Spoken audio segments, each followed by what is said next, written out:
to the flag of the United States of America, and to the republic for which it stands, one nation, under God, indivisible, with liberty and justice for all.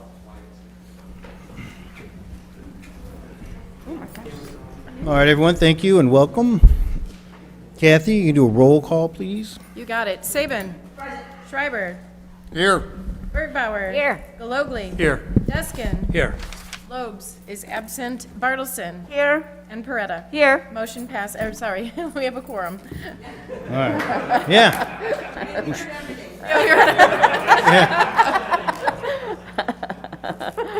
All right, my friends. So, Pastor Bill Carroll's in the house. You can open us in a prayer. If you would pray with me. Heavenly Father, we pray before you today to ask for wisdom and guidance in all that we do. We can only focus on the present and the past, for only you know the future. So plan our path for us and help us make the best decisions for not only for ourselves, but our families and our community. We thank you for listening to our prayers. In your name, amen. Amen. Thank you. All right. So, liaison reports. Anybody got anything? Joanne? I was just going to say, we're working on the dates for the upcoming beautification awards for spring. Right now, the dates aren't confirmed, but I think we're going to start it probably in May because of the winter we've had. I don't think anybody's going to be starting in March. So I think May is going to be the start of the spring and then going into June. But I'll have the dates at a later date. Thank you. All right. Very good. If I could add one thing with her comments, Mayor, she was the chair of our sign committee that we had a few years back. And we've got monument signs and a plan to roll them out all over town.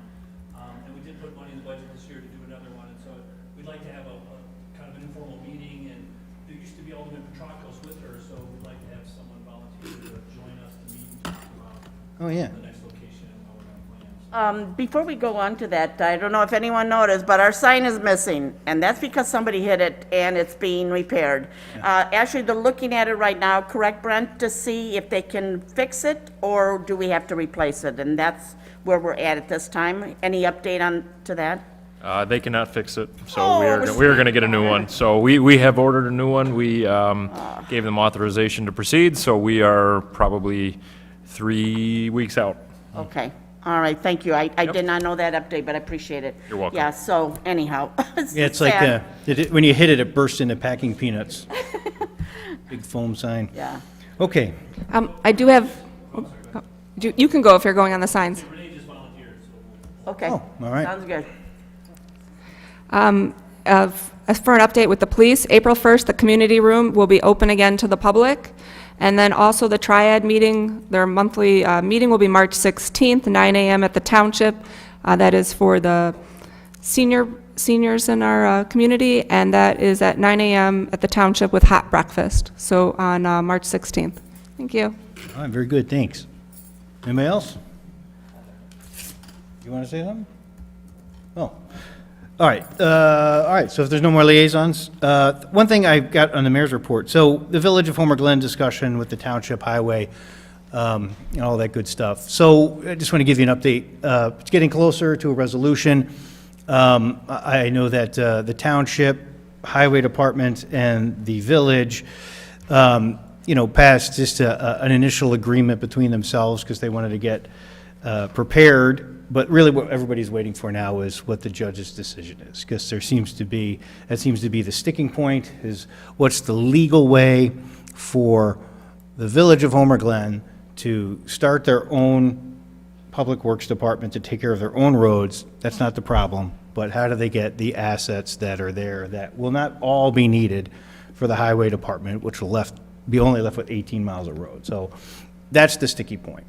Through all our discussions, all the entities agree with compensation to Lockport for our share of those assets. Nobody disputes that in this whole process. But once we find out how the judge sees fit to make it happen legally, then we can all really get down to business with how the agreement looks. No matter what happens, the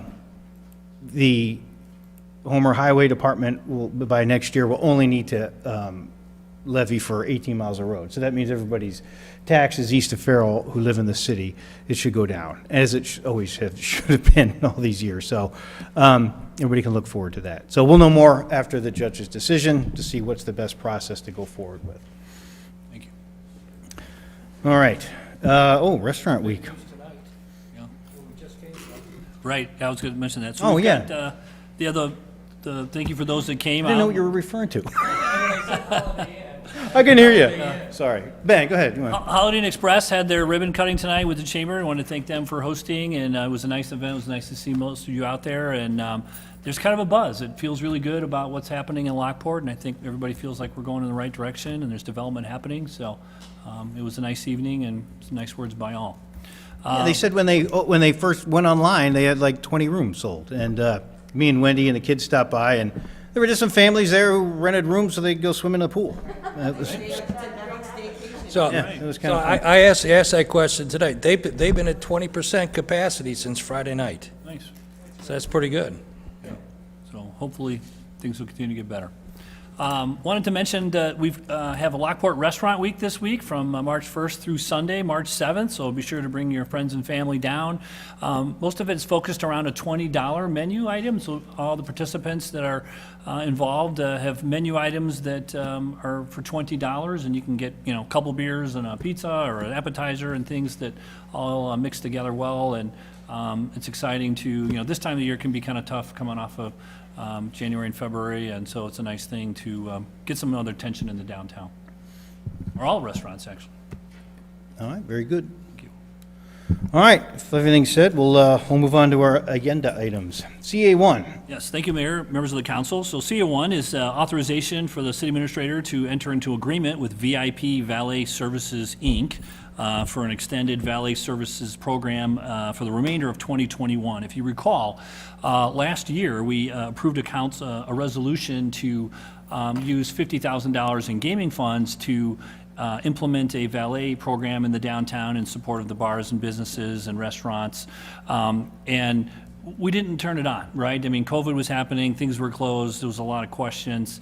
There wasn't a lot of demand for excess parking. But today, the demand is strong. And we were approached by many of the bars and restaurant owners again about, hey, are we going to re-entertain this?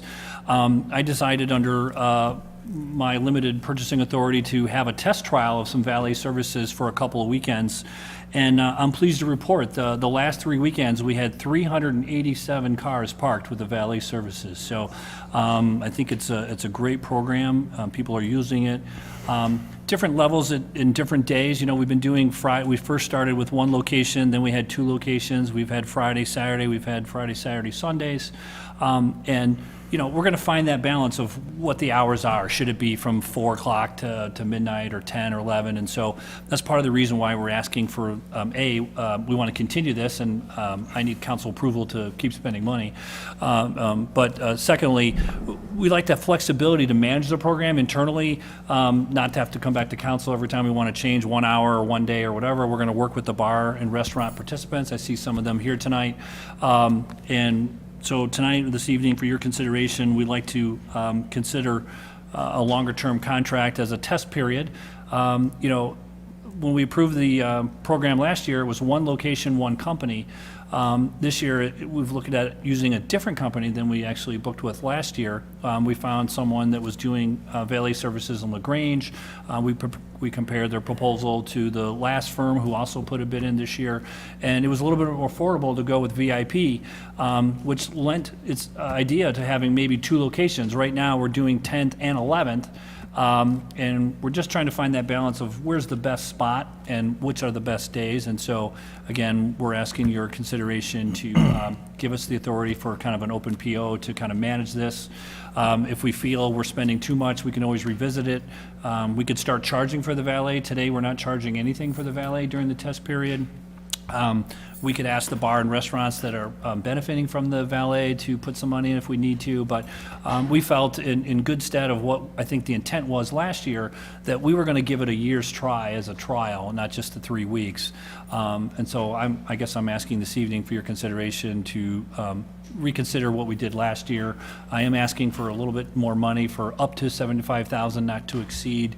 But I expect that with the changes, and who knows what might happen in the summertime, people might be willing to walk further away, and so the demand may go down a little, but we just want to be able to manage the program for the first year on behalf of the downtown and see if we can make this work.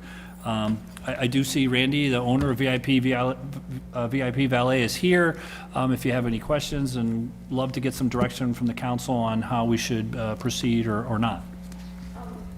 Then, how has the restaurants actually responded to these? Are they happy to have this Yeah, I mean, they're service? thrilled. I mean, I don't know, Joe, if you want to say anything on behalf of the other restaurant owners, but been getting a lot of emails, phone calls. Because Sure, go I ahead, believe, you know, feedback from you guys are the ones that helps us decide whether or not we should keep spending money, obviously, on Yes, for us, it's been great. The, elderly people that, can't walk very far, they really utilize it a lot. I know Frank from Mamo Nest does, his clientele utilizes it a lot. We've had a lot of people coming in and very, very excited about it. Also, today, we've had 2 vacant spaces below Nick and Ivy for months and months and months, and I signed up 2 leases today for underneath there for people that are excited also because they have valet parking also on the weekends, because they're all concerned about parking. But now that Fridays and Saturdays and Sundays, they can utilize that too, because it's not just the bars and restaurants, it's everybody. So it's been working out really well. Where are the cars actually being parked at again? Because So, I know yeah, if you we look at your discussed screen that. here, I just pulled up another slide, so you can see that it might be a little hard to read with the smaller print here, but the blue boxes are city-owned or controlled parking lots that the valets on the 11th Street stand are running down to the Metro lot to the south. The valets at the 10th Street are running over to City Hall. You can see that the city Hamilton lot and the city lot that we constructed between 10th and 11th gets utilized quite heavily, and the Commerce lot is what I call it, but I think it's the South Public Landing lot just south of 9th behind Embers also gets heavily utilized by the patrons. So we don't send the valets to those locations. The valets are mostly younger than I, and they run pretty good. Couple blocks away, it doesn't seem to bother them. They do contracts in Chicago and things, so they're healthy and can do that. And it's working well. One of the other things we're working on, just being creative, is working with other private property owners to allow the employees of these businesses and establishments to park in certain places. So, because we don't want the employees to take the spaces on State Street, and we don't want the valets to use the State Street, parking spaces. So we've got a great kind of momentum going on here. I know Lance is going to help chair a committee with Main Street and some of the business owners and restaurants and bars to talk about a bigger, more broader plan about parking, signage, right? And some of them have, pick up your cupcake here sign in front, and they want to block a spot. And, it's kind of getting monotonous up and down the State Street. So we need to have a better policy and program on how we're going to allow or not allow that. And so we want to involve the community and the business owners in that conversation as well. So we're going to tackle that too. But for tonight, we're looking for funding to continue the valet that we've started, and so far it's been very positive. So And to reiterate, it's funded through the gaming fund. yes. Excuse me, I've heard nothing but good things, not only from friends and family that have used the service, but from other restaurant owners and business owners that have definitely benefited from the service, and they kind of feel that it ups our feeling a little bit, our atmosphere of the restaurants themselves. And Randy, you're here. If you don't mind, you can come up and say a couple words. A very professional run operation, and Randy can tell you a little bit about them and what they do and what makes them successful. And if there's any other questions, let us know. Good evening, everyone. Thank you for allowing me to be here. It's a pleasure. I could talk all night with me being Italian, so I'll try and keep it short, acting like my wife's here telling me to cut it off. Bless you. But as Frank got us, he called us, and we hit it off right away, just talking. I think we talked for a half hour before we even talked about the valet service. And I've been in business for 26 years. I luckily have my director of special events, Mike Pralis, who's been with me for 20 years. Obviously, COVID hit us hard last year. And as I in fact told Frank and Mary tonight, is back in 2008, my record amount of accounts I had at one weekend was 79 different locations between all of Chicagoland. Then obviously 2008 hit and it went down. One of our most prominent events that I've ever done in the city of Chicago is I did the grand opening of Millennium Park back in 2004. That particular night, I ran 200 attendants just for the grand opening of Millennium Park. And when people were coming there for the event, CEOs, officers of companies, lawyers, whatever, that really helped catapult us into the event business along with the regular location business. And as Ben mentioned, you know, it was always add and delete since 2008, really a lot, from 79 locations to when COVID stopped, we were right around 30 locations all over. But we worked with the Village of LaGrange the last 5 years with dealing with kind of exactly how State Street is here. We worked with the Village of Glen Ellen the last 3 years. And the biggest thing is flexibility. And that's what Ben asked for, is to make sure that you are not spending money you don't need to be spending, and that the community and people outside the community, that's the thing that's really you're going to draw to. Yeah, everyone's going to know about it from the community. Oh yeah, Lockport's got valet, Lockport's got valet. But it's the part of getting the Homer Glen people or the neighboring towns to say, oh yeah, Lockport's got valet, to make it easy. As Ben mentioned, inclement weather, obviously we're busier. When it gets less inclement, it might be, you know, Frank's adding a patio in the back, he told us today, and some seating in the front, and what other people, we don't know what's going to do, but I will keep, Ben and I decided we're going to keep numbers on a monthly basis. I gave him numbers the last 3 weeks for this meeting, but we'll keep numbers on a monthly basis, and to see if right now we're running 3 at each location, but after this weekend we might go to just 2 at the 10th, because that is a little bit slower right now on 10th Street. That's, you know, the focus right now. Back to my company a little bit. I am 24/7, 365, without a doubt. My phone number, my email, Ben could let you know how I've responded to anything that he's asked. If there's something, I definitely respond within 24 hours. Between my manager, Mike, and my attendants, obviously I'm not here on site. So if there's something, this is my life, my company for 26 years, don't hesitate to call me, any one of you in this room or wherever you want, 24/7, to let me know if I needed to handle a situation, and I guarantee I'll handle it immediately and quickly. I do have a question, Randy. So the cities like LaGrange and Glen Ellen, is it all complimentary or do they charge? All complimentary. I personally feel over my 26 years of business, for doing this and doing the suburbs valet, complimentary is the way to go. Obviously the city of Lockport's paying for this, but with this instance, you know, you're not in the city of Chicago, you're not paying for parking at parking lots to help try and offset that. If we had to pay someone like we do in the city of Chicago at most places, then you would do that. But I think the business owners and the city of Lockport wants to get more people there. You want to keep it complimentary. The bars and restaurants are charging an extra 50 cents a beer, or, you know, 50 cents on the salad, or whatever it needs to. Obviously, they're not paying it right now, the city is, but it was always my feeling that it's best to do complimentary valet parking to let the people get out, feel comfortable, not dealing with $1, $3, $5, or anything like that. Let them get out of the car and be comfortable as possible. Okay. Anybody any questions? All right, thank you much, appreciate Thank you it. very much. Hopefully I didn't talk too long there. No, it's all good. All right, does anybody have any thoughts, questions? I just have one. So what is the agreement with VIP? Are we into a yearly contract? I didn't see the expiration date on what that is. We didn't set a date. I guess you have a 30-day out clause in either direction. It works out to anywhere between $270 to $400 a night, you know, for valet service for a couple stands, for a couple, 2-3 guys at each stand. So, you know, like I said, we're projecting that it could cost over 50, but less than 70, so I was asking for 75. And again, as we mold that back, we may scale back a little. Ultimately, since we've already probably gone through a couple months this year, you know, it just might depend on how much we would spend, but. No, I was just wondering if there was a start date, lock date, down date. I like that we can move forward kind of more monthly and make the choices as we go. I would say it's kind of a monthly deal right now, rolling. So is each business actually have so many people assigned to that business so that valet is available when people It's just arrive? a location and pickup. Like on this little map, you'll see little red marks. Yes. It's just on 10th and 11th, just off the state. okay. So if you're going to Tangled Roots or Mamo Nestas or Nick and Ivy's or Stagecoach, you're probably dropping your car off on 11th, right? Okay. And then you pick your car back up at 11th.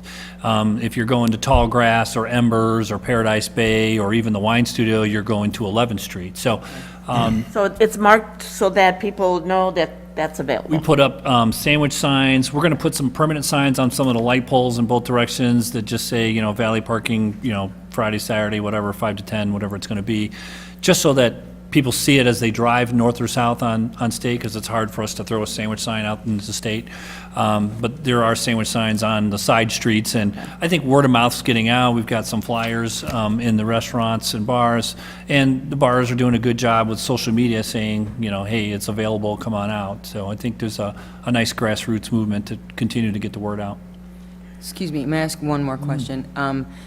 Wasn't right in the beginning stages when we started discussing it, there an option to perhaps you could text when you're leaving the restaurant? That was the other firm that we were going to go with last Okay. year, but really logistically, that kind of becomes a problem because people Complicated. bar hop and they say, I'm at Paradise Bay and I'm ready, and they're not ready, and it kind of clogs up service is kind of what we found out doing some research and talking to some other companies in towns that do it. So they actually suggested not to do that, so I didn't ask them to put that in the proposal. So it's something you could add someday if we wanted to, but I think all the recommendations I'm getting from the people that do this every day are like, yeah, you can do it, but it's really a hassle. You almost have to hire another guy to help figure out where these people are, so.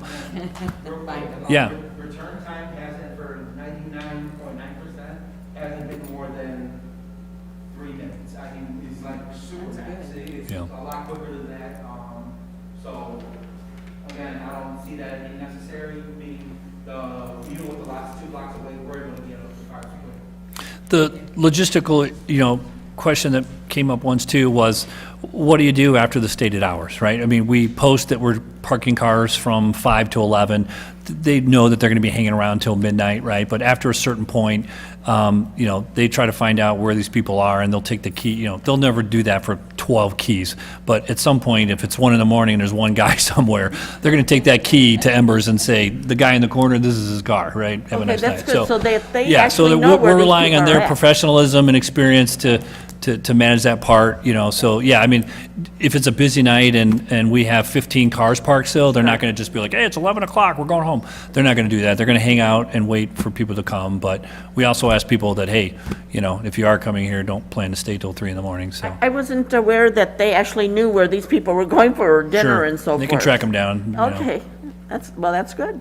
I have a question about the future. Sure. Is how and when are you going to transition from the city paying for it to businesses? Do you have a plan of how to approach the business owners without them saying, you know what, we're not going to do it? Well, We're not gonna pay I can for it." speak to that. So one of the things, Ben alluded to it, I did ask Lance to get together and use Main Street as a catalyst, because they have, it's a good way of contacting all the businesses, but to really get those people who are involved in this in the discussion, so that we're talking about everything from, can everybody have a curbside pickup sign, to, where do employees park, to outdoor seating configurations. All those things should be in the discussion. And because we'll be having dialogue, it's not going to be coming out of left field when that time comes. We'll have that discussion with them, and it's like, okay, gaming revenues are,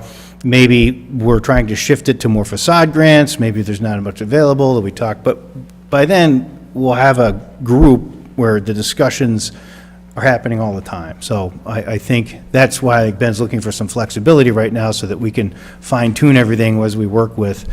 And I also think one other thing too, it's not just the restaurants or bars. It's like, once the Roxy starts doing events again, there'll be a whole slew of people. I remember when we were doing the film festival, you'd bring 60, 80 people down there easily.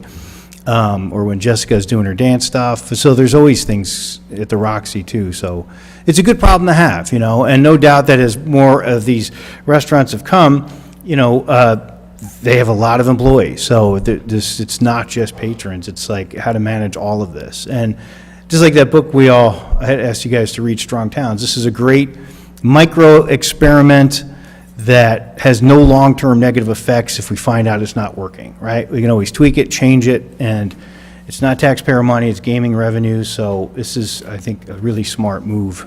Because the other solution is, parking decks and parking lots, and we all know how much those cost. And those are And just long-term liabilities. deck is $4 million a level, and it's just, I can pay for a lot of LAs for a long time, instead of spending $4 million, so. All right, anything else? Two quick questions. I know you have mentioned briefly about the curbside pickup. I know some people like the curbside pickup, so are we going to have designated spots then? I mean, there's a lot of businesses. Yeah, we have it now, and we're going to discuss that at that committee with the bar owners and restaurants and business owners and kind of let them decide what they think is fair, and we'll weigh in on that, so. I have had that question come up from residents. They like to, the one resident said they had to walk 4 blocks to get to Mama Onesti's for curbside pickup. So Mama Onesti's was drawing a whole bunch of people for curbside pickup, and they couldn't get their front spots, so without valet parking. So that was just one question I had from some residents. And then the next question is, if someone overdrinks, what is your policy with that? What we'll do is we'll find, at that point in time, the bar that's still open at that location, if it's, say, 1 in the morning, we'll get Joe, who's been, when Mike isn't here, on site. He would go to the Stagecoach, which was still open, I believe, on that Saturday night, and talk to the closing manager. And if Stagecoach didn't want to come in, then he would contact the police for that night. Regardless, then, the main thing is try to not have a confrontation with that customer, and let them know, these people are hopefully get a cab home, find someone, your car will be right here, and your keys, you can come back the next day. We don't want to give them their keys, because as we know, and we've heard, we give them the keys, so they get it and get it themselves. So our goal is not to give it to them, but the main thing is trying to have a confrontation with my valet attendant, bring it into like an upper management as an actual venue, as Stagecoach, whoever is open at that point in time, and if we need to, then involve the police. And then we put their keys in a safe, wherever the last location is, open that night, and the person comes back the next day. Good program, so, All right, what do you guys want to do? You want to do consent or action? I'm fine. Good, all right, consent item, please. Thank you. All right, next on the agenda is AT1, vacating a portion of Canal Street for the abutting property located at Division. Yes, thank you, Mayor and the members of the City Council. This item, AT1, deals with the vacation of a portion of Canal Street that abuts the property located at 115 West Division Street. If I could have the next slide.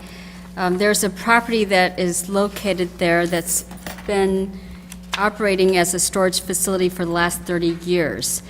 South of that parcel is portion of Canal Street that should have, what the property owners and the prior property owner assumed to be vacated to the adjacent property owner. It's never been recorded, nothing has been vacated. The current property owner, Camdo LLC, purchased the property in 2019.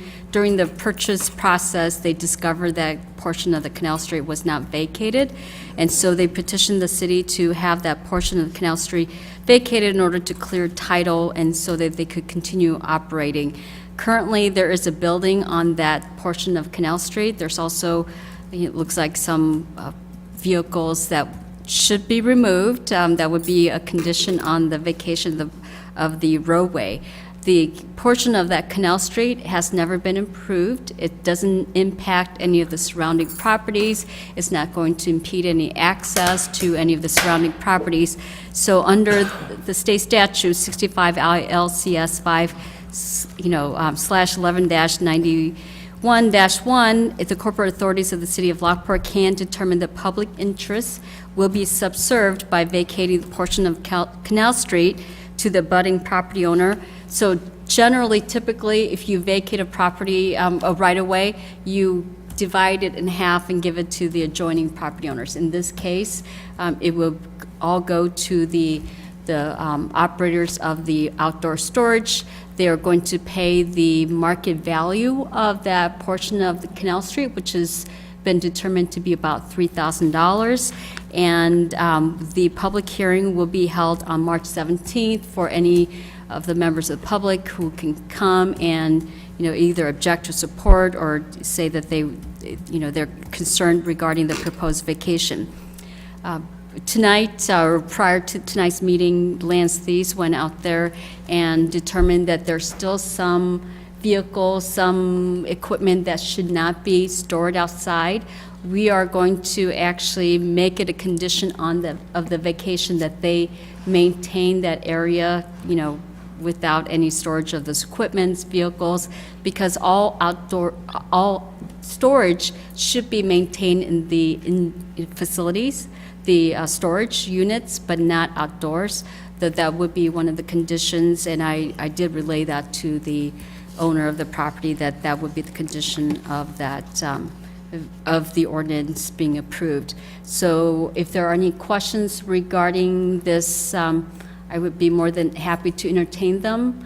But what's going to happen is that on March 17th, the City Council will hold a public hearing, and after the public hearing, there would be a vote in 2/3 of the corporate officers holding office would be voting for the approval of the vacation. So, Lance, what's the condition of the fence down there? I haven't been down there since it's warm to walk, but it's often looked kind of rough. What's going on? Is that- Yeah, so we were going through with these folks a number of different conversations. They originally wanted to have outdoor storage, which is a special use in the C2 district down there. As we've talked about many times, when there's a special use or something like that associated with, we can oftentimes tag on to it improvements that we think need to occur to the property in order to allow that. In this case, they took that request off, and so it, in essence, just operates as it currently is grandfathered. The wood fence itself is probably in fair condition, I would say. It's been up there for quite a while. It's the one that's right along the trail. This project, by the way, won't affect the trail in any fashion. The chain link fence is probably a little bit older, and probably could stand to be replaced at some point. That is something that we had discussions with them early on when they were looking for the special use permit, but when they decided that they did not want to pursue the outdoor storage, those options were limited or less likely. I mean, is cleaning up the fence something that we should be doing for vacation as opposed to just special use? What's your recommendation? we can put that on the ordinance vacating the canal portion.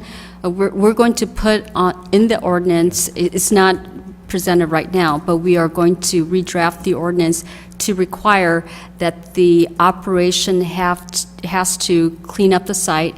They can't have any outdoor storage of those inoperable vehicles, the trucks, the equipment, and they have to keep it all indoors. We could also add the condition that they replace the fences that are in poor condition and replace them and make sure that that's done before we actually vacate the portion of the Canal Street. I mean, it's just a thought, 'cause some of them are like pushed out, leaning like this, and so it's not like they're just need some paint, they're kind of falling over. No, I think that's a very good suggestion and something that we can take back to them. I mean, at the absolute minimum, I would think that they could improve the portion of the fence that is directly along Division Street. That is actually, strangely enough, that's probably the worst area of fence that they have on the property, right at their front door. So that would be something that we can talk with Peter and Patrick about further. So.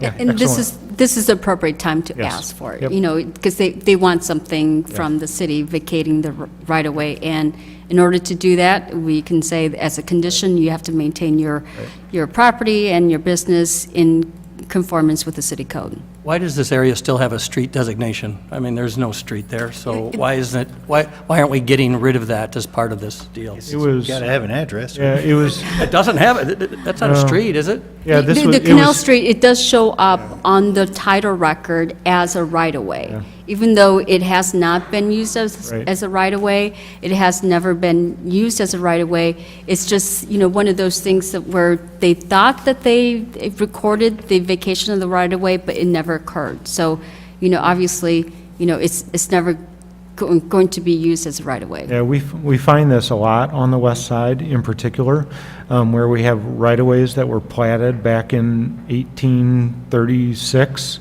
that basically just extend the grid across the I&M Canal. So even on the other side of Davies Street, in that same area, there's platted right-of-way that goes back behind those three homes that are right on Division Street on the north side. There's right-of-way that's platted for all those streets back in there. And it's just never been vacated out of city ownership. So the city owns all of those right-of-way properties, which is why the applicant would like this to be vacated. It just never was technically when, you know, when they built the extra building on that parcel of property, somehow it just never got recorded. One thing that I guess I'm a little concerned about, can we vacate just a portion of it? I'm not sure exactly where that line would be, but I know with our, If you go to the next slide, oh, you will see the actual area that is going to be, those two boxes that are south of that property, that's the portion of the Canal Street that is going to be vacated. There's like a sliver corner to the right of the top parcel, the top square, that's actually, you know, for whatever reason, and Will County has issues with, you know, with the legal descriptions and everything else, that sliver of that portion was actually, you know, owned by the property to the, you know, east of that. so that's the far south end of that parcel where the buildings are already there. I know that we're going to be doing a treatment plant expansion at some point, and we're going to need lines shooting all over the place, but I don't think that's a direct conflict there, but Brent, you can look at that maybe before we come back to city council. Yeah. So any vacation, you know, the public right-of-way utility, it will remain. Still have that, okay, Yep. good. All right, so we still have a public hearing ahead of us, so. Yes. Okay. Is there any burning questions? Otherwise, we'll just wait for the public hearing. No, action, because it's public hearing. All right, very good. Terry, it looks like you want a clean house. What do you got? Mr. Mayor, members of the City Council, PD1 is a resolution requesting that we be able to surplus 4 vehicles, 3 Crown Victorias, and 1 Chevy Tahoe, 2007 to 2013.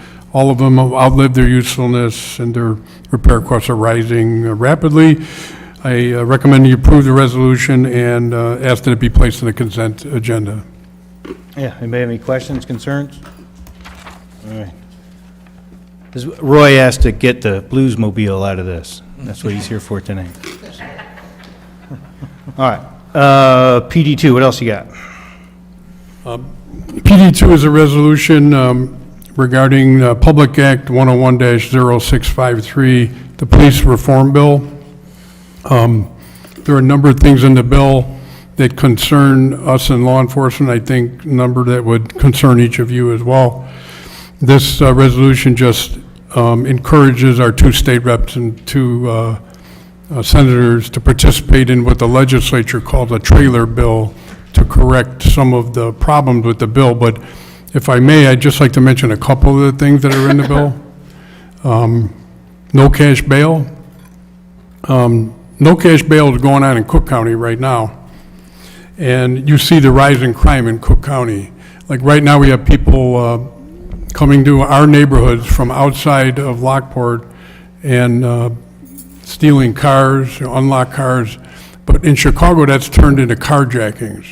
So we think that with no cash bail, it's going to make the community much less safe. I would say that all of law enforcement wants body cameras. We want to have them. The issue is right now that there's so many restrictions in the bill that I don't see why we would want to have our officers wear a body camera. So again, we want to wear them, the officers want to wear them, but right now, under this new law, they've created a Class 3 felony for violations of the camera bill. So if you fail to turn on your camera, say you're going to a robbery or some high-stress situation, and you get out of the car, fail to turn on your camera, that could be, you could be charged with a Class 3 felony. You can go to prison for not turning on your camera. It doesn't make sense. Also, right now, the way the bill's written, and we're trying to change some of these things because we think the sponsors may not have intended some of these things, and that's why we're encouraging the trailer bill. But with the body camera bill right now, if an officer has a body camera of footage of something, they can't view that before they write their report. That's setting them up for failure. Think about an NFL referee when the coach throws in the towel and they want to review the play. Why wouldn't officers be able to review what they wrote? These are life and death situations. Another part of the bill is if you're called to a situation of a trespass, disorderly conduct, somebody comes here to our meeting and won't leave and is causing disruption, yelling at members of the council, right now, I can write them a ticket, but I can't ask them to leave. So they could continue to disrupt the meeting, and there's nothing the police can do. Now, we believe that's not the intention of the drafters of the bill, but that's the way we interpret it. Today, I was on a Zoom call with State Attorney Glasgow with the Joliet Chamber of Commerce, and he brought up the same issues from attorney's standpoint, and more issues. I mean, I can go on, but... No, I appreciate it. So I did ask Terry and staff to put this on the agenda, because I did have my concerns with it as well.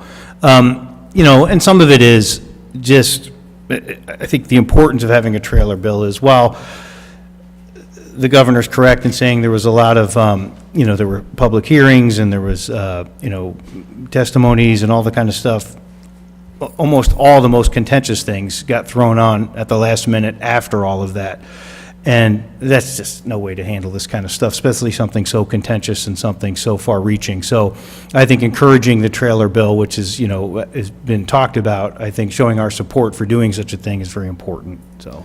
This is something, we like to call in the business an unfunded mandate, right? I mean, they're requiring us to produce cameras, and we're not against cameras. We looked at it once on our own a few years ago. But the good news is cameras have come down since we've looked at it. But I asked Lisa and Terry to collaborate on a couple numbers here where it's not just the purchase of the one-time cameras, it's the storage, the server fees, personnel that we're going to have to hire minimum part-time, maybe full-time, depending on how many incidents we have.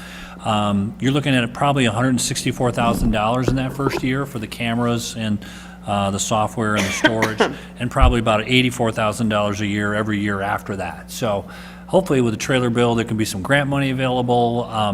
Our size community isn't required to implement these until January 2025. The chief's recommendation is that we don't really need to put these in play until then, and I wholeheartedly agree. I wouldn't recommend anything until 2024 and before the 2025 deadline hits. And hopefully by then, there'll be some trailer bills, there'll be some more adjustments to this bill, and maybe there'll be some funding models available to agencies. So you're saying we do not have to adopt this until later on? Well, Depending on the size of the based community, upon yeah. the size of the community, we don't have to implement it until, I believe, January 1, 2025. But the issue is that, this impacts the FOIA. And so when someone makes a request and we have to store the data of every video and everything else, and someone makes a request, we have to blur out anyone who's a juvenile, we have to blur out like third parties, we have to make sure that sensitive private information is being redacted. We are also required for the complaints that are made by police officers to keep them in infinity. So basically, anytime there's a complaint that is lodged and the complaint doesn't have to be by affidavit. Currently, if you lodge a complaint regarding a police officer and their conduct, it has to be sworn affidavit. Now, it could be you could put it on a piece of napkin and we put it on, but we have to keep that forever. And it's that the storage of that data and everything else that it impacts, the ability to do it. So you need to hire someone to blur juveniles, make sure that no one has access to sensitive information, and that is the actual, extra cost, not necessarily the cameras themselves. It's the employee, it's the purchase of equipment, it's the storage of data, and it just goes on and on. Regarding liability, I don't know why we would put our officers in that situation if the law remains the way it is. Why would we subject them? Because the city's going to endure some of that liability as well. Why would we do that if the law stays the same? I would be totally against body cameras if they don't change the law. Right now with our in-car cameras, they work fine. We have no issues with them at all. Most of our situations that are contentious are on traffic stops because we're a really good city, real nice city. We don't have any real major issues. So most of them are on traffic stops, and we have no issues with the camera. And that's not FOIA-able. So there's no issues. So why are they making the body cameras FOIA-able? Because that creates most of the issues. So I'm sorry. I have a comment. So if we adopt this, and we probably will in 2 weeks, you know, it states the objective is to go ahead and send our concerns out to Senator Hastings and Connor and Representatives Ozinga and Avalar. It's one thing to send out a letter. It's quite another thing to have them come into our office and meet with them next Wednesday at 10 o'clock. Okay? This is where we need to lobby them in person, speak to them in person, instead of, I just think it's a waste of time to go ahead and send them a letter of concern because it's easy to wad it up and throw it into the garbage can. It's quite another thing to say, Senator Hastings, this is what we need you to do, and this is the reason why. Senator Connor, this is the reason why we need to do this. Representative Avalar, Representative Ozinga, you represent us. You don't represent your political parties. You represent us, okay? This bill should have never, ever been introduced on the floor of the House. It never should have passed the state Senate, okay? And to go and ask them for a trailer bill, that's a so what, okay? So now you're asking a governmental body, hey, you screwed up, we want you to go and fix your screw up, and they're gonna say, forget you. Well, that may be, I Darren, think we need to have them here, all four of them at one time, sometime, you know, not during a council meeting, and say, hey, well, they can come and report to us after we speak with them at a council meeting. We haven't seen either of the two senators in a couple years here, okay? We haven't had either of the two brand new representatives that have come here, okay? It'd be nice if they could actually meet the people that, the elected officials that they actually go ahead and represent, okay? I just, and say, this isn't about pleasing Chicago. This isn't about pleasing, Mayor Lightfoot and her bunch of crazy people up there, all right? This is about our area. It's terrible what they've done to us, and we need to have them here, and we need to say, listen, guys, this is what we expect of you. Political party, political whatever, the heck with it. Do what's right. This is what we expect of you. Well, Darren, I don't disagree with you that they may end up just saying whatever, but this, at least, whether it's Terry or I or Ben, when we reach out to them, it's like we can say, this is not just me or Terry, this is our entire city council is behind this. We agree as a body that this is a problem, not just a single mayor or a chief who's in a union who they may say, well, you're just complaining because you don't like us, you're a police officer. This is just giving support to us when we do reach out. And we didn't make up the word trailer bill. This is in dialogue around the state. So as other city councils do the same thing, it does start to build a political pressure to say, all right, look, we threw a bunch of contentious things on the bill at the last minute. And, being able to get it through, that's fine, but a lot of these things aren't being implemented for over some certain time, especially for different cities. There is time to look at it. And that's all we're doing with this. It gives us the ability to say, we agree, Senator. And, Mr. Mayor, I think it's also letting them know that we didn't agree with the whole process either. This wasn't done. And when I say agree, I mean, we agree as a body that this was problematic. That's what I mean. I mean, I don't know how the state reps and the senators could have read a 752-page bill in 2 hours. And right, and that's probably the most egregious thing. It's like, come on, you guys had lots of time before this. You guys haven't met all year, right? And then all of a sudden, you've given 6 hours. So, and they had two equally big bills, in education and healthcare, that's 700 pages. So they had like 2,100 pages to read in 2 hours. All right, my friends, any other questions? We can put it on as an action item. Okay, thank you, Terry. All right, CED1, Madison, 18th Street, Madison rezoning. So, Lance, you're taking this. Yep, this is PZC case 2021-001. It's the property located at 18 Madison Street.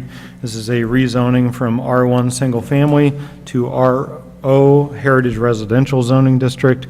The applicant, Dave Oxley, is subdividing this parcel into 3 different parcels. The southernmost parcel will retain the existing house on the property currently. That house is one of the oldest in Lockport. It was built roughly around 1836, so it is certainly a legacy property within the community. We recommended rezoning it to RO to match the area across the street.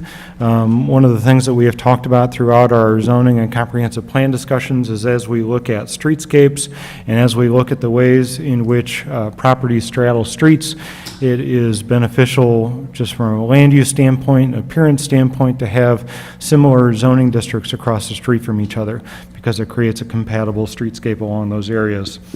Purpose of the re-subdivision is to create the 2 additional lots that would be north of that existing house. Public hearing on the rezoning was held on February 9th with the Plan and Zoning Commission meeting. No variances are being requested at this time. The newly created lots meet both the RO and the R1 zoning district bulk requirements. There are no exceptions that are taken, and we have asked the applicant and have put it in the ordinance that any new house that would be built on these new properties would need to meet all of our Lockport design guidelines and standards, so that we end up with a very high-quality house at this gateway location into our heritage residential area.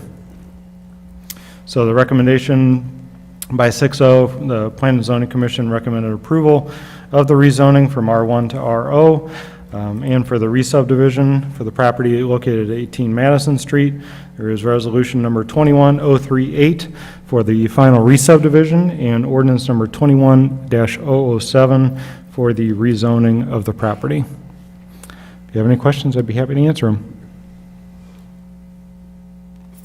So the original house, and forgive me, I think you said some of these things, just to confirm, the original house stays? Yes. Okay. The original house is staying.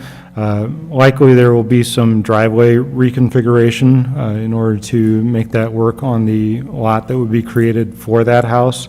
But yes, everything is staying. I believe that the house has been rented or is in the process of being rented.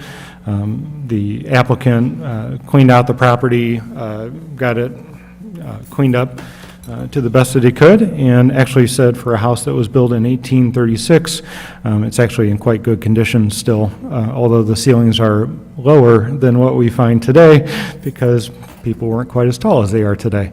But Okay. And then, do you know what the intention of the owner is? Is it to rent these properties? Is it to sell them? Well, the intention, I mean, his initial intention is to re-subdivide them. Whether or not he builds the homes on the 2 additional lots, or whether he sells those properties off to somebody else, because we have placed the conditions in the ordinance related to the architectural requirements in the standards. We feel confident that whether or not the applicant builds the homes or somebody in the future builds the homes, they would still be held to the same standards for the quality of the home that would be built. And does RO allow multi-units, or do they need to be single-family? It allows a maximum of 2 units in one home. Okay. Questions from council? So is everything else? Turn your mic on, turn your mic on. Everything around it is all residential, correct? Correct. So now you're mixing the multifamily into the residential area? Okay, well, that's what I'm asking, okay? Yeah. It's not just residential, it's multifamily also? So You know how, this is part of our... Yes, but it's more than one party living in a single-family home. Right. It's like a duplex. Multifamily, if it's 2 units, it's 2 families. Correct, but those are 2 separate families, it's not one unit, single-family home, it's just one family living in that property. Now you're talking about 2 flats. I per think you're se. making the assumption that if somebody goes ahead and, are you making the assumption that if somebody goes in and builds a 2-flat, there might be 4 families living in a 2-flat? No, No, 2 she said 2. families. Well, of course there'll be 2 families living in a 2-flat. Right, All she but did was ask if there's some multi-units around this What area. I Well, there asked. is. It's, Right. they're all over. Okay, as long as there's similar things around it, I'm just saying, if it's multifamily in a single-family, area, those people may have a problem with that. Right, so the RO district is across the street, across Madison, and any of those homes have the same rights as what anybody else in the RO district related to 2 units would be. And, we see many of the homes in the RO district historically have 2 units in them. Some have been built intentionally to have 2 units, some have over time transferred to 2 units. Our goal here is to have a single-family home, and the applicant has not said whether or not he would build 2 units or not. But our goal is, as long as we keep high architectural standards and the design is a high-quality design, that would be a good way to constrain the quality of the stuff that would go there. I mean, so really, right now, all that's being looked at is just subdividing the lot. Yes. So, Subdividing the lot and rezoning to In the rezoning, R yes. zone. Yeah. So two components. Just as a background, the Planning and Zoning Commission did hold a public hearing in which the Planning and Zoning Commission is a fact-finding body. They make a determination, they swear in the witnesses, they, determine the credibility of the witnesses. They've already done this. But I believe that there may be someone who may be addressing this issue, and the city council could entertain that person to address that issue. But again, the Planning and Zoning Commission held that public hearing, made that factual determination. This city council is the sort of like the appeal body of the Planning and Zoning Commission. You either accept the determination, which legally you hold in sort of like a deference, because they held the public body. They held a public hearing, determined the credibility. You guys look at the record and determine whether or not they were, incorrect in their determination. But it's sort of like an appeal process, and this is the appeal body. well, I mean, it's certainly not unusual. I mean, if you look at the plot from, 100 years ago, my house was the giant plot. Now there's 3 houses on it. So, I mean, these lots in Lockport have been divided up since the beginning of time. So, I mean, it's not unusual. But, all right, are there any other questions? So are we going to have a public hearing in 2 weeks? No, this is that not a already public hearing. You can entertain comments from anyone. 2 weeks, in No. 2 weeks. If we're rezoning this in 2 weeks, is this? No, the public- the rezoning hearing has already occurred before the Planning and Zoning Commission. And so the final vote will be in 2 weeks. But this public body, the city council, doesn't hold another public hearing, doesn't do another factual determination. You guys are the appeal court of the Planning and Zoning Commission. So you don't have to swear in any witnesses, you don't have to make any factual determination. That's already been done by the Planning and Zoning Commission. Well, if you guys don't have any questions, I know Justin wants to come up and speak on behalf of a number of residents. So Justin, if you want to come up. Justin, if you don't mind, if you could just state your name and your address. Yes, Justin Schmidt, 511 Thornton Street. I'm east 2 lots over on that picture. So thank you all very much for letting me have a moment here to speak. And I think you kind of hit some of these topics I'm already covering. But before I start, I do want to thank Sonny, Lance, and Kimberly's not here, but also Kimberly for addressing some of my concerns. So first off, this land resides, as we mentioned, one of the oldest homes in Lockport. As you can see in the plot right here, you can see, yes, a lot of areas have been subdivided before, but with this being one of the oldest oldest homes in Lockport, I think there's a lot of historical value to it. I think this land helps preserve the history of Lockport, where it kind of started, the edge of the city, it used to be all farmland. I believe that developing and subdividing this land is going to forever change the landscape and lose some of the historical value of Lockport. We have an opportunity now to hold some of that historical value. So, I mean, no disrespect to the property owner, currently Oxley, as he's a businessman. This happens to be his business, and it should be acknowledged that he is not the primary residence of that home. That's not where he lives. Actually, we just drove by and saw the house is for sale on the market, so his intent is to sell it, not to rent it, just for clarification. So because he's not an immediate resident of that neighborhood, it affects some of the residents here, and I'm speaking on behalf of some of the residents that live in the area.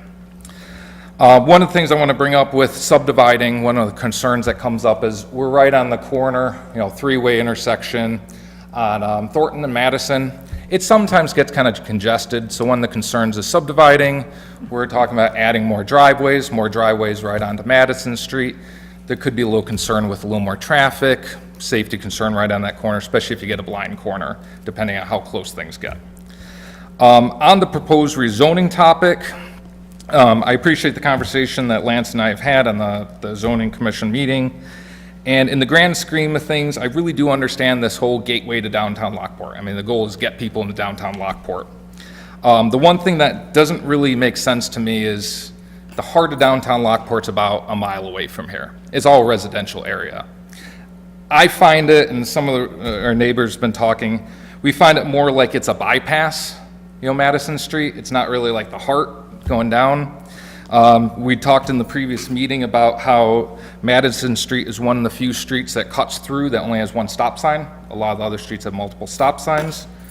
So with this thought process of Gateway Lockport and getting more division down that street, I kind of feel like it deters, you're going to get more traffic. You're going to get more congestion through a residential neighborhood. So that's kind of thoughts on the gateway and that aspect of pulling this into the R0. Now, directly speaking on the rezoning of the R1 to R0, as we kind of mentioned before, I understand the point of trying to make both sides unified. I get it. But really, in the grand scheme of things, anyone driving through that community is not going to have a clue that one side of the street's R0, one side's R1. On a map, definitely, it's going to look uniformed. It's going to have both sides match. Right now, nothing on the east side of Madison Street, all the way down, nothing's R0. So as soon as we open up to R0, you're going to open up that possibility of anything changing, and that may be the goal, but I just don't see, we're going to be long gone dead before that happens. Because if you're talking about changing all the properties, everyone's got to buy into that one.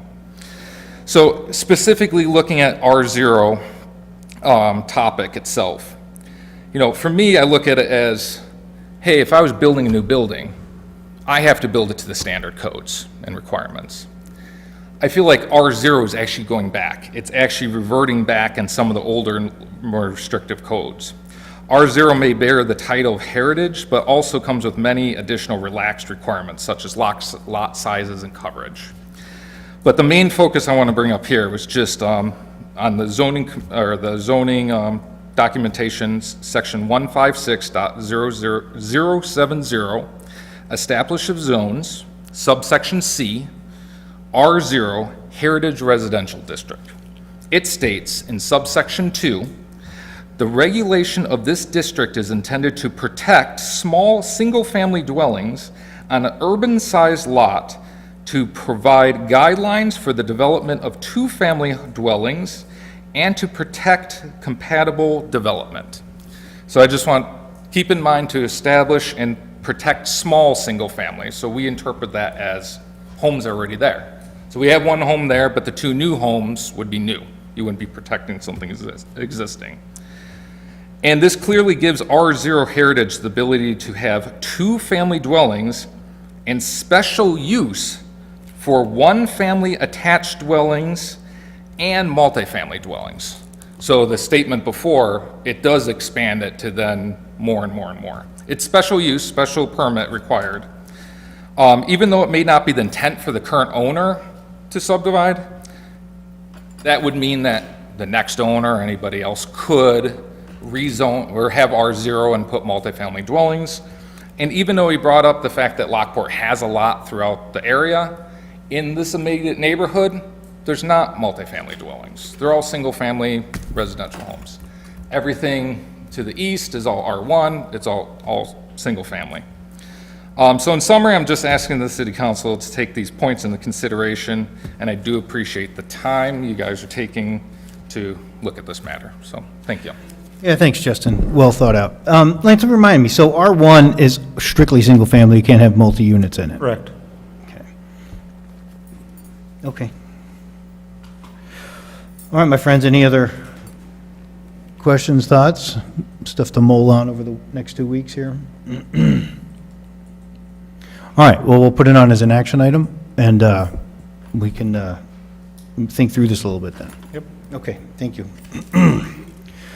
All right, next is PW1, authorized task order to Strand Associates for city water supply system. Thank you, Mayor. Good evening, Mayor and Council. First item on the agenda this evening for Public Works and Engineering is our risk and resiliency assessment. Essentially what this is a requirement of the EPA that essentially we go through and we evaluate all of our infrastructure, the way that we communicate with all of our various sites throughout the city, so all of our wells, all of our lift stations, all of our feed systems for our chlorine and different chemicals.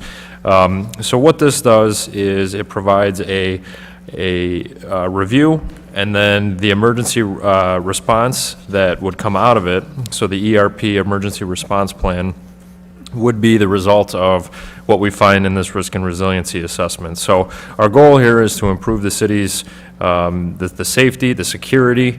I don't know if everybody's heard of this yet, but just about a month ago in the Tampa Bay area, there was a town of about 15,000 in Florida. Their facilities were hacked and their pumps were increased like 100-fold. So they were, if the operators would not have caught it, there would have been, it was sodium hydroxide that they actually increased the parts per million on, and it would have done some serious negative damage to all of the residents. So, so this is not something to be taken lightly. This is something that we take extremely seriously, and this is going to, again, just be kind of a double check for our city and for our residents to ensure that we are providing this the absolute safest department that we possibly can. So this evening, what we're asking for is in the amount of it's $26,600. That's the total amount. $15,400 is for the risk and resiliency portion. $11,200 is for the actual emergency response plan that would come out of the risk and resiliency. So this evening, asking for that amount to Strand Associates. It is resolution number 21-040, and would be looking for consents at our next meeting if council so desires. All right, questions, concerns? Everybody good with the consent? Okay. And then lastly? Thank you, Mayor and Council. Last item is letter of credit release. This is for the Highlands. At this point, all of the improvements have been made, all of the improvements have been inspected, we've accepted them, so to speak. Obviously, the official acceptance would be based on tonight's or 2 weeks from now's decision. But we have come to a time where everything has been done correctly, so it's a $2.5 million surety that we would be looking to reduce down, or release. They would provide us then a 10% in its place, so it's not a reduction, it's a replacement. But this would be contingent upon that 10% being in our hands, and we would release this $2.5 million for Highlands. The 10% is 12-month guarantee, so we do still have 12 months after the official release of this. Resolution number 21-041 would be seeking the official release of the Highlands surety of $2.5 million, looking for consent. Questions, concerns? All right, we're good with consent, thank you. Thank you. All right, make anything else? All right, we'll do a motion to adjourn. Second. Renee, seconded by Larry, all in favor? Aye. All right, we'll just take a couple minutes so Kathy can spin up. I have to.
We're all Italians. Oh, you guys are doing Italian Fest? We're Or? all Italians. Okay, Paisan. All right, Kathy, roll call, please. On that note, okay, so Saban. Here. Shriver. Here. Bergbauer. Here. Galogly. Here. Duskin. Here. Lobes is absent. Bartleson. Yes. Coretta. Here. Here. We have a quorum. All right, so we're looking for a motion to have a consent agenda. Renee, seconded by Larry, all in favor? Aye. Okay, committee of the whole meeting minutes from February 17th, the regular city council meeting minutes from February 17th, reappointment of Joe Piper to the pension board, payroll period ending February 21st, professional services agreement with HR Green for engineering design phase 1 on the stabilization of the IM Canal Lock number 1, a purchase of two 2022 Peterbilt snowplows, and the execution of the documents for the routine IDOT audit. So, looking for a motion to approve consent agenda. Second. Renee and JR, may I have a roll call, please? You got it. Saban. Yes. Schreiber. Yes. Bergbauer. Yes. Galogly. Yes. Duskin. Yes. Lobes is absent. Bartleson. Yes. Coretta. Yes. Motion passes. Wait till after an actual agenda item. All right, next thing is FN1, bills through February 23rd. Looking for a motion to approve our bills. I'll make that motion. JR, seconded by Larry. Any questions? All right, looking for a roll call, please. You got it. Saban. Yes. Schreiber. Yes. Bergbauer. Yes. Galogly. Yes. Duskin. Yes. Lobes is absent. Bartleson. Yes. Coretta. Yes. Motion passes. All right, so I want to do this agenda item first before we get to Roy. So CA1, purchase of the 181 acres. Ben, you want to take it? Sure. Thank you, Mayor, members of the council. This is a continuation of our conversation from, we had the last committee of the whole meeting for the consideration of approving a purchase sale agreement for 181 acres in the Chevron Environmental site at 301 West 2nd Street, also known as the Chevron Business Park. The cost is $2 million, which we've talked about, and additional conditions, and we wanted to talk a little bit more about the additional conditions. We've gotten some additional answers since the last time we presented this to you. But I also wanted to start just a little bit as a reminder of what we're talking about here. This is, I borrowed this from, Chevron had a presentation probably 10 years ago. 2005 it's on there, Mark, but, you know, it was a busy place, right? I mean, you look at what was once there at 180 acres. It's amazing the output that was happening down at this site. And, you know, the Business Park 1 and 2 and 3, and there's a southwest lot that's also included. You know, there's a TIF here. There's been a couple railroad crossings. You know, it's probably was finally annexed into the city of Lockport over time. You know, and it's an interesting site, and it's only a few blocks away from our historic downtown.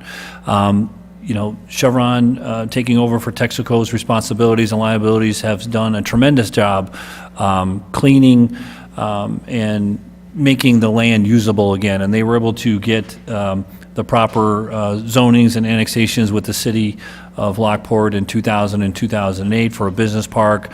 They've worked very hard with the IEPA to have the you know, the corrective action plans in place, and it made it available for business, right? And today, without this transaction, they would have the right to put 1.3 million square feet of logistics, if they chose to, right at the front door of our historic downtown, which I think most of you have had conversations with me that that's not the greatest idea for us right now.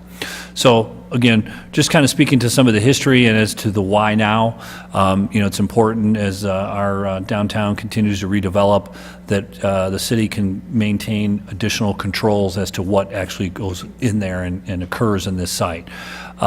This was something I wanted to show. It was an illustrative plan from 2008 where it talks about the 1.3 million square feet and shows a lot of smaller sized buildings. And, you know, the marketplace has changed since 2005. And today's buildings and marketplace for M1 zoning, our most intensive zoning can allow, 1 million square feet in one building there if they could squeeze it in. So we just find it to be a little inappropriate. But I wanted to bring this up again because the members of the community worked hard on this, even the mayor before he ran for council back in, 2000, what was it, 13, 12?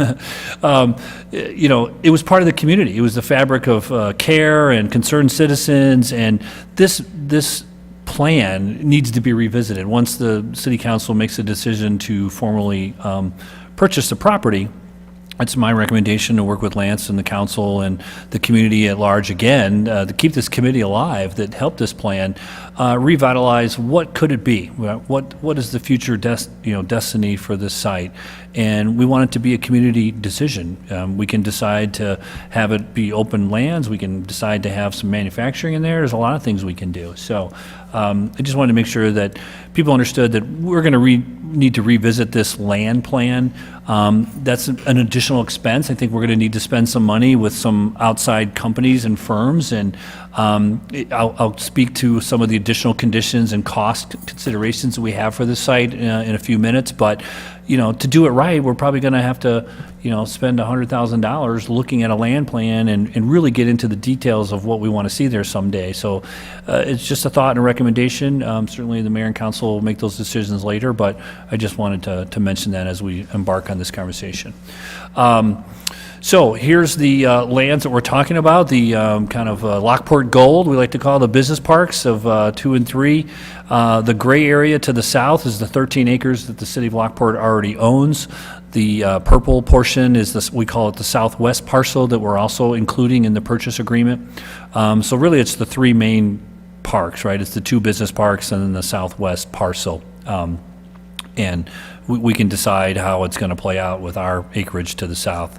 I also included just another aerial here that kind of shows the 3 different parcels and how it was identified. There's a lot of moving parts and pieces in what's occurring on this site. Chevron will still own land to the north. Shell will still operate a tank farm to the north. There's a lot of access points and things that we will still have some shared access. But overall, eventually someday Shell and Chevron can access the site from the north on their own gates, and but for now we're going to allow them to go through there since we don't have any development planned yet. But once we get things developed and have a plan, then we'll have them enter the site from another location. But that was not very good. So this is an interesting slide that I wanted to show you. It was also in the packet. It's I call it figure 4.4. So of this area, like I said, Chevron did an amazing job cleaning this up, and part of it was the bedrock is right there, right? So they were able to take these soils down to the bedrock and remove them and bring in clean soils.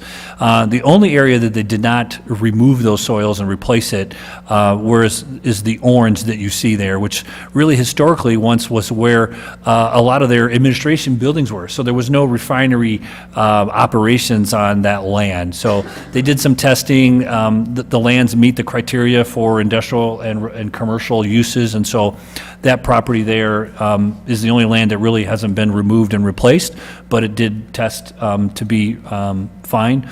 And we've hired V3 and spent a lot of time going through many documents. I believe their final report was over 2,800 pages. So I didn't want to try to clog up our Granicus system with all that detail. There's a lot of sheets and reports, but overall, V3 was impressed.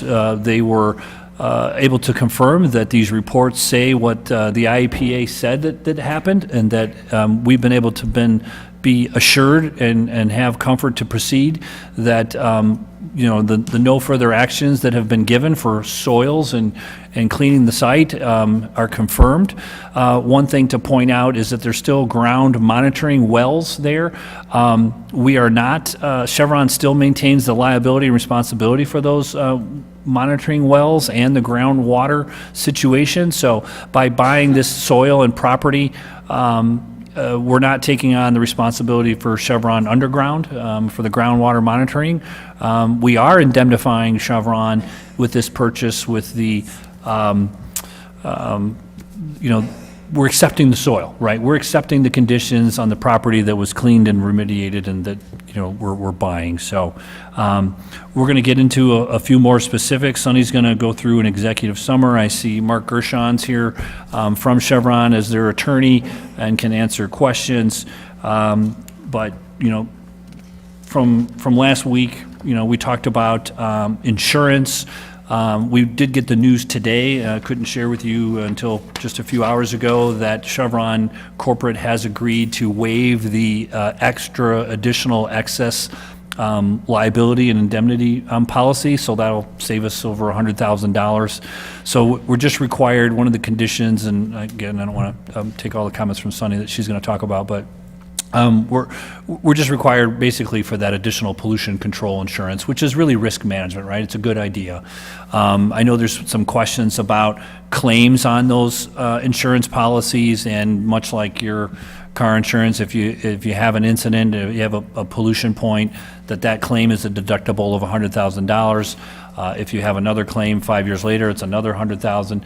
After 3, it drops down to $25,000. So in a 10 or 20-year period, if we end up having multiple claims, the deductible does fall down to $25,000. But again, with V3's report and with confidence that there shouldn't be any surprises here, and we don't anticipate making any of those claims on those 10-year policies. But I wanted to clarify that information. Went too far. So the other comments I had, let's see here. So we are seeking the approval of Resolution 21034, which is approving the purchase sale agreement, and it's an appropriation authority to allow Sunny to go to the closing. We're trying to close by March 31st. And with that, I'll turn it over to Sunny to talk about the executive summary on some of the purchase sale agreement. Thank you, Ben. Thank you, Mayor and members of the City Council.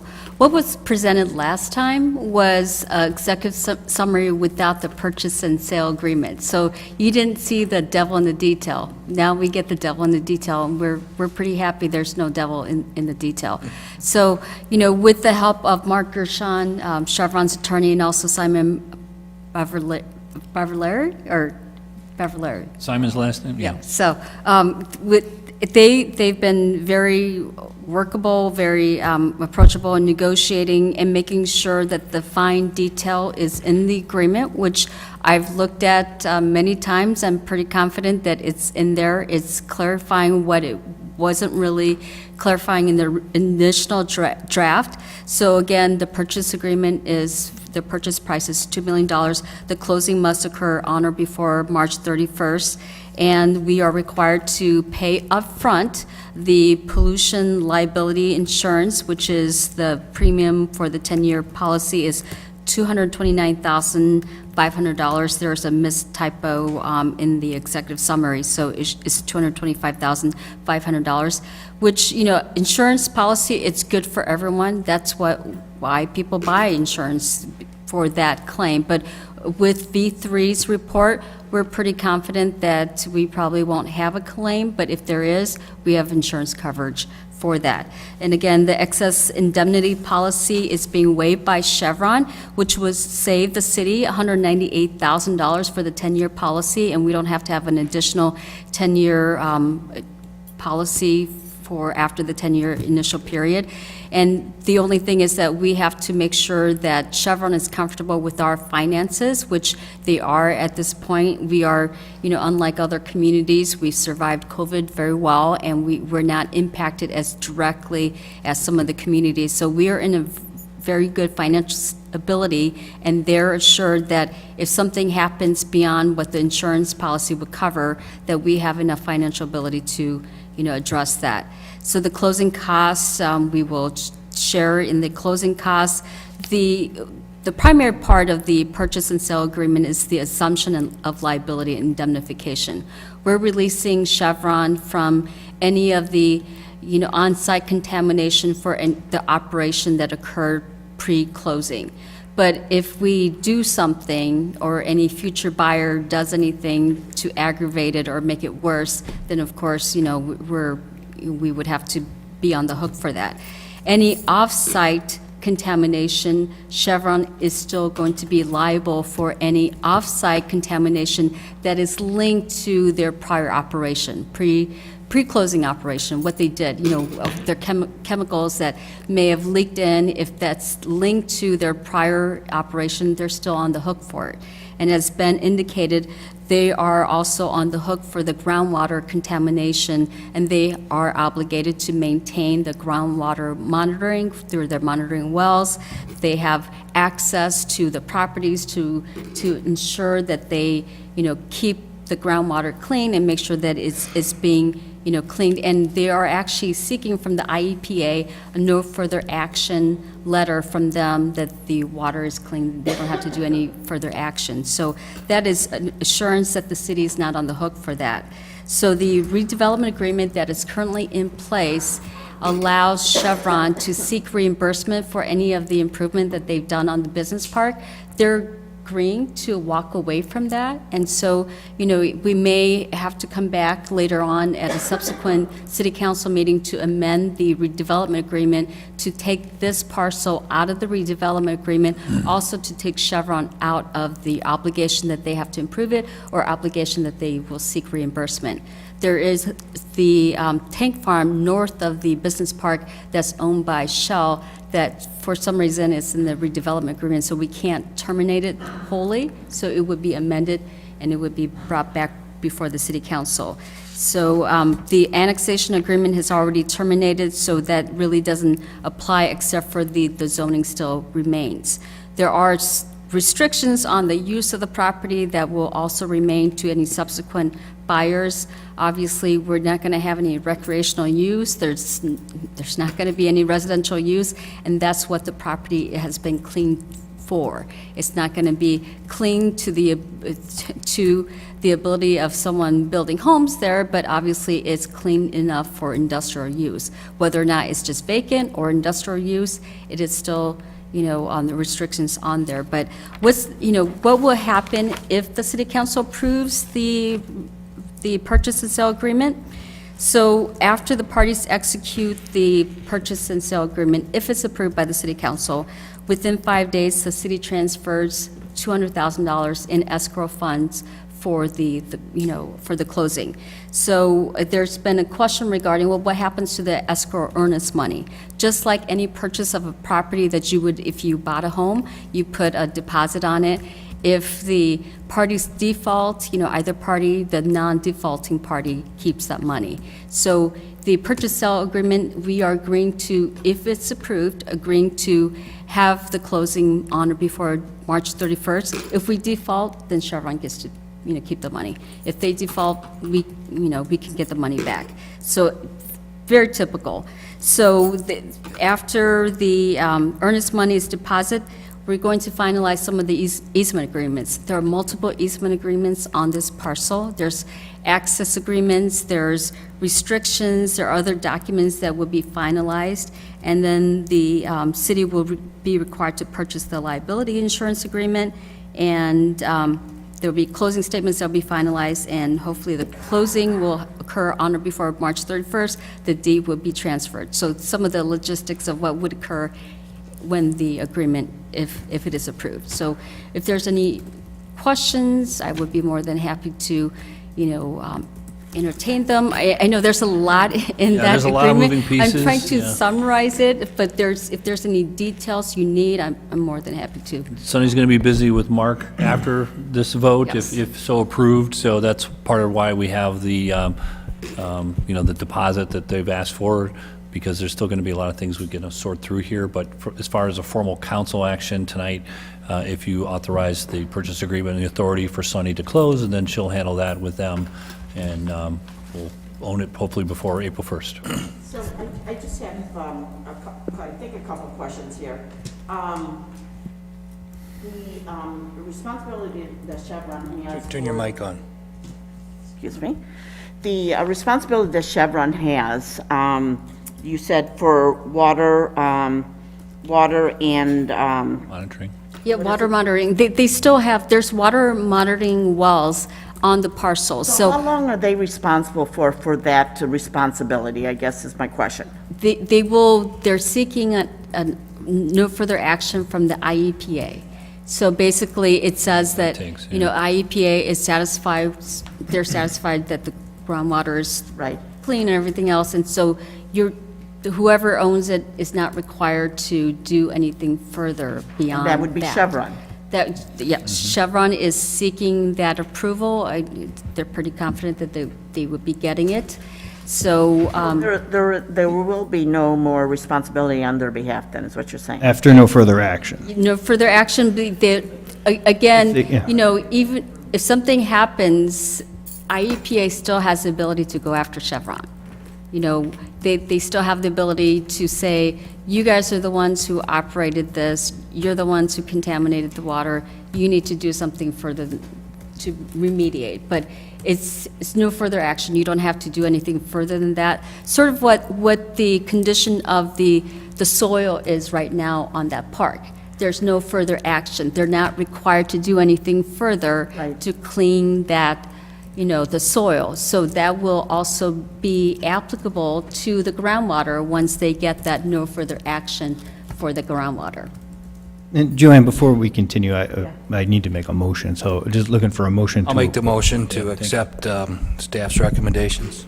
That would be a motion to approve Resolution 21-034 that will approve the purchase and sale agreement with Chevron Environmental Management Company for the purchase of 181 acres, more or less, of real property as described in the purchase sale agreement for the purchase price of $2 million. It would also approve the appropriation of the $2 million for the purchase price and any and all associated costs related to that purchase, and allow and authorize the city attorney to sign any and all necessary documents to effect such purpose, and that city's finance director is directed to, you know, come after the approval to present any necessary budget amendment, and the resolution will be in effect immediately upon passage.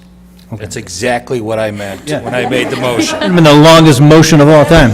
Yeah. All right, and so, and Larry seconded it. Okay.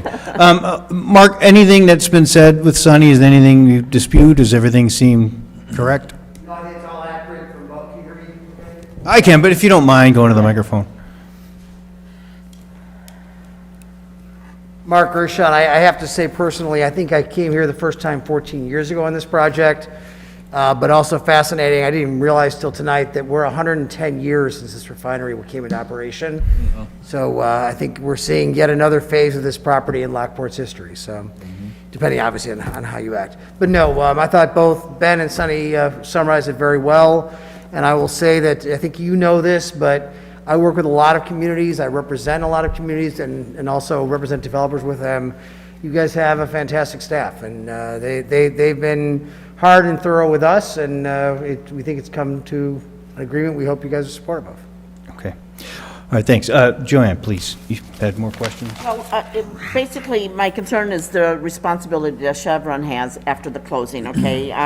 It sounded like, you know, as long as everything is status quo, that, you know, nothing needs to be done. There are obligations that Chevron has post-closing. There are Post-closing, obligations that they have after this, you know, 10 years. So they're still on the hook for the IEPA. You know, we're not releasing them for any any migration of any contamination from the business park to the surrounding properties. We're not releasing them of those liabilities.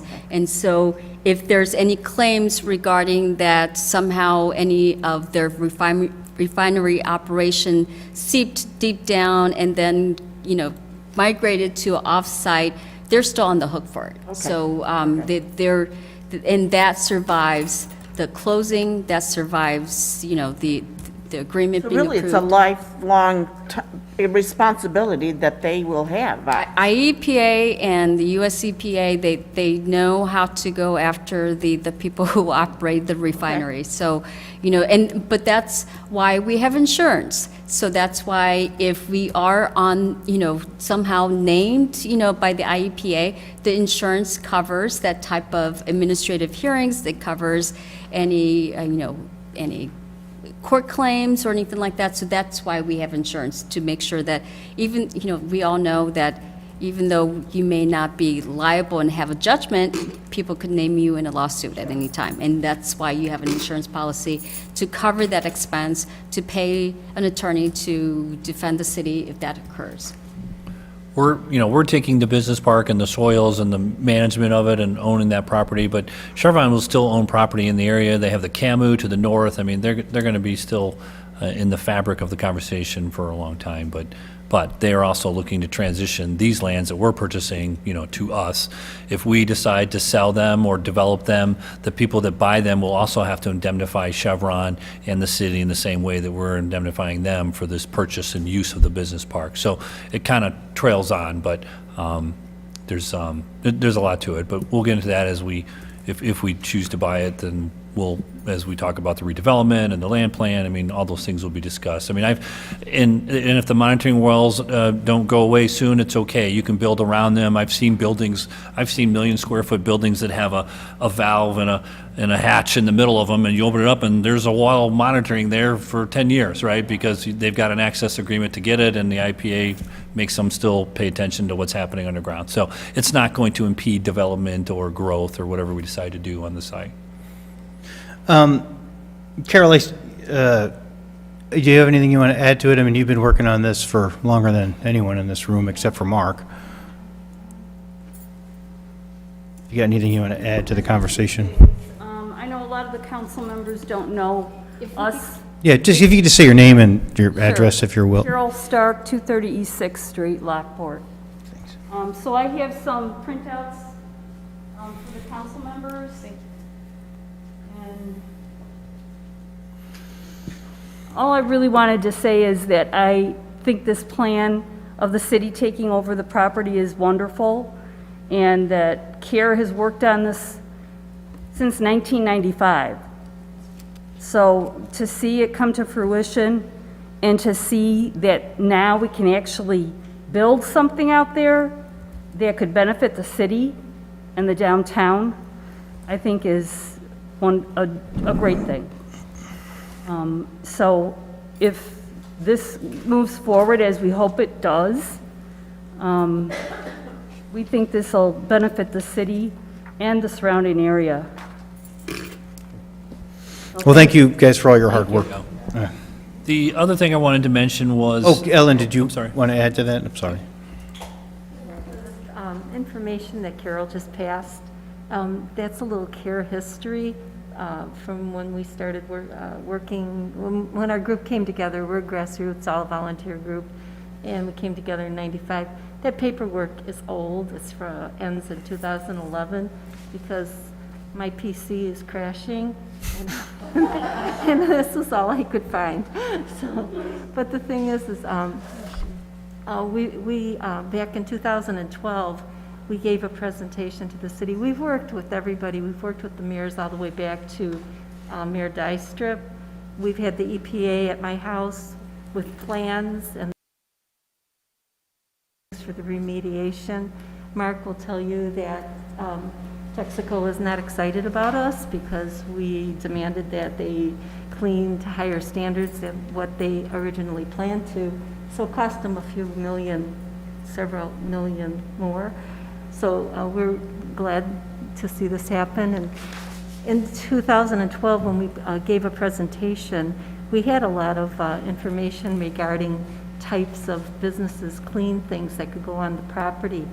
The EPA supplied us with some ideas from the US EPA that goes on the property. So, you know, if anybody ever wants any old information or if they would like us involved, we're here. Could we get your name again? Yeah, I'm sorry, Ellen, if you could just say your name and... Ellen Rendelich. Thank you. Yeah, as Ben mentioned, if we move forward with this, I would like to keep the Citizens Advisory Panel together so we can talk about the future, so. All right, what else, council members? Well, the other thing I want to mention, Mayor, was that I think at the last meeting, they asked about some additional, what are the ongoing maintenance costs with a property like this? And I talked to Brent about, the grass cutting and things, and we feel the best way to go about it is just to buy another mower that's about $25,000, and you pay summer help, 20 grand a year to go out there and mow every day, and it's about a $45,000 a year investment to maintain, the grasses. There's a backup generator that we're probably going to want to buy. That's probably, that's probably a $100,000 purchase. There's some couple of pumps there that help keep the west side from flooding out over there with the canal. If they fail, Chevron has some mobile diesel generators that they use in the interim. We'd like to do a more permanent backup for that, but Chevron has been gracious enough to allow us to utilize one of those pumps for the time being. It's in the fab shop now that we're acquiring, and until we get a generator going. And so we're having some additional discussions with them on helping us take over the property. Brent and Joe Cronin went out there the other day for a tour. The snow melted miraculously the day before we had to have a vote, so that's good. There was some fence issues. We noticed, our intent is to leave the fence up for now until we can come up with a land plan, but there's a small area where the fence is missing, and we'll probably need, about 20 grand to fix the fence to make sure we want to keep people out of there. So there's some little things like that I just wanted to be upfront about it, that, hey, there's a few costs that we'll have on our operations each year, managing 180 acres, right? It's the most property that obviously the city's ever owned, but there's really nothing wrong with the city being your largest property owner either. So we'll be getting through all those things, and happy to answer any other questions you may have. Well, and that said, I think it's important to say this here, because there are ongoing costs, is that, it's why I think ultimately it's best to develop it in some fashion, not to leave it fallow. It doesn't need to be, but to recover some of the costs, I think, and to be able to cover those kinds of maintenance things, I think is fine. The nice thing, though, is we can put the kind of restrictions we want. We can be anti-logistics. We can say no distribution. I mean, there's a lot of things we can restrict it to, and then, I think building wealth on the property by developing it, in the right way over time with an agreement that we all have as we talk through this, I think is what I would, suggest after the purchase, not just leave it empty. Only the owners can change the zoning. Only the owners can request the city With to the change approval zoning. of the city, which but we are, so. we'll be able to do that. But And, again, the ELUX, the environmental land use controls limit what can be used on it. I know that we jokingly said that we could zone it residential. We'd probably not without the EPA. The IEPA would say no. IEPA approving it. But everything that is, regarding this purchase is, again, TIF-eligible expense. So once the downtown gets going and the TIF, replenishes itself and everything else, these are eligible expenses that can be reimbursed back to the city. Yeah, and, and again, it's a council decision. I don't think the city, we're not developers, but we may decide to develop a land plan and then allow a developer to buy a piece, and we would approve a development plan that they would purchase, build, do whatever. So, and then that's where you're going to generate some money in the TIF, right? If you have a 300,000 square foot manufacturing facility in there, that's going to be a nice tax base in the TIF, yeah. I All have right, a other question. questions? Yes. Anybody else? Well, Mine's easy. go ahead. Is, why are we gonna possibly mow this? I don't, why? Are you saying, can you just let the grass grow tall? Yeah. I don't know. I mean, I'd refer to the park district and get their input on it, Open because I know they land. burn stuff on occasion And we don't because want to it be gets too burning tall. out there. And you don't want to probably burn have this. to maintain it in some Right. way. There could be portions of it, Lance, I don't know if you have any comments on that. The southwest parcel I could see allowing to grow or something, but I think the business parks for now until you decide how you're going to handle it. We're our own enforcer, so Yeah, right. I'm sure Chevron. Tom Fulton's going to come after us. Yeah, so I'm sure Chevron maintained the parcel because we have ordinances that prohibit weeds, grass being taller than 10 inches and all that stuff. And so, again, as the city enforcing itself, it has the discretion to, say that they're going to relax on this parcel. But obviously, the Chevron did it because they're a responsible property owner. Isn't it something that this land that we're trying to also use to benefit the city also, like, for example, canal days and things like that? So we want to keep it clean and tidy, so that way, you And know. the future land plan may decide to let a portion of it overgrow, right? And call it open lands and engage another agency to help us with it. But, you know, until you make those decisions, I mean, I think the best thing is to keep it maintained. My concern is, so we've already had 13 acres that we've had for, 4 years, and we haven't done anything with that, and now we're going to purchase more land, and we don't really have a 10-year plan written out. I know this is buy it and then decide what we're going to do with it, and to me, that's a concern in the sense that this is quite a bit of money. We know up front that we're going to have to buy extra insurance, but what we don't know is how soon we could develop it, if someone would want to develop it, or what would happen to this land. And so we haven't written out a plan of what we plan to do, it's just been talking here. And normally, you know, before you make a big purchase decision like that, you would have a very detailed plan. That's a previous plan from 2008, and it didn't happen. And so that's what concerns me, is we've been talking about this, that there was articles where Mayor Mitchell had looked at it back in 2000 talking about it, and it hasn't happened. So my concern is, I don't want to see this land sitting for 10 more years undeveloped. That's a long time where it's already been talked about for many years. But I think you have someone now that is very aggressive, that we are talking about it, and we are planning on building something. If we have ownership, we can There's control the something- development. Yeah, there's something that now we are thinking about it. You're right, this plan never, you know, came to, you know, to fruition. One of the- Which I can answer that, because like I said, I've been working on this since before I was mayor myself. But one of the problems, Catherine, is that we've had lots of small users who've come in and said, I'd like 15 acres. That's not something, which if you looked at that previous plan, you know, somebody could have purchased part of that and built one of those buildings and done their business. And the problem is Chevron's never wanted to sell it one property at a time. They've always wanted to do the entire project because they wanted to be able to sell it and leave, which is understandable. They didn't want to get into that. And so after we do a plan, we would have the ability to look at this very differently than Chevron. We don't have to come into this and say it's all or nothing, one user or nothing. We could come up with you know, we have users that we think are appropriate. We could certainly go at it without having to do everything at once, which was what this plan was always kind of floated as. So that would say that about it. Secondly, the opportunity for this kind of came quickly. You know, I've asked Chevron over the years to give us prices for the property, and, you know, it was just not something they were ready to do at the time, and for a variety of reasons.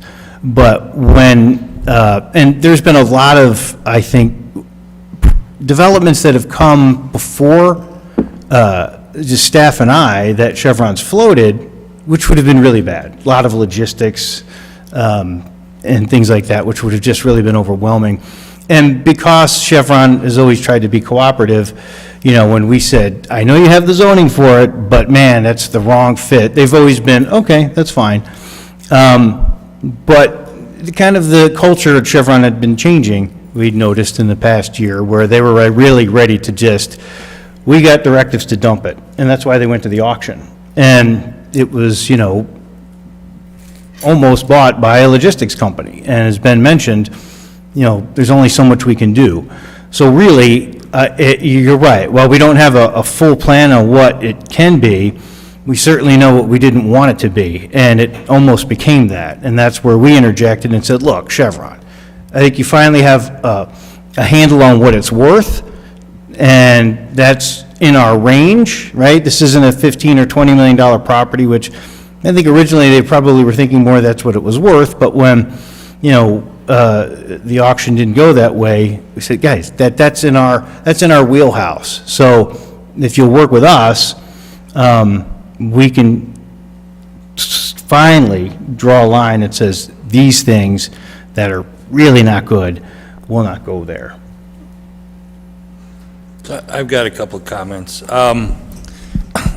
As we started talking about this, you know, half hour or so ago, it occurred to me that the reason why I got interested in becoming an alderman was back in February of 2008, I read an article in the Herald News that the Star Business Park or the redevelopment of the Chevron property was going to be presented at the city council.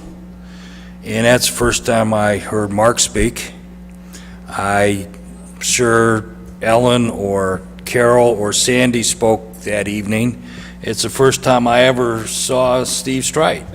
Because Steve gave a presentation, a mini version of that, and it spurred me to go ahead, well, that was interesting, I wonder what next. So here it is 13 years later, and it's gonna be my final big, huge vote on something that there isn't anybody who was in the room 13 years ago would have believed we ever would have come to this point. Okay, and I don't know how many times I heard Mark address, okay, and so I'm really excited for this. You know, I've said before at other meetings is it's very rare that anybody gets to make a life-changing, lifetime 100-year decision, and I think that's what we're going to do here in the next couple of minutes. And I also applaud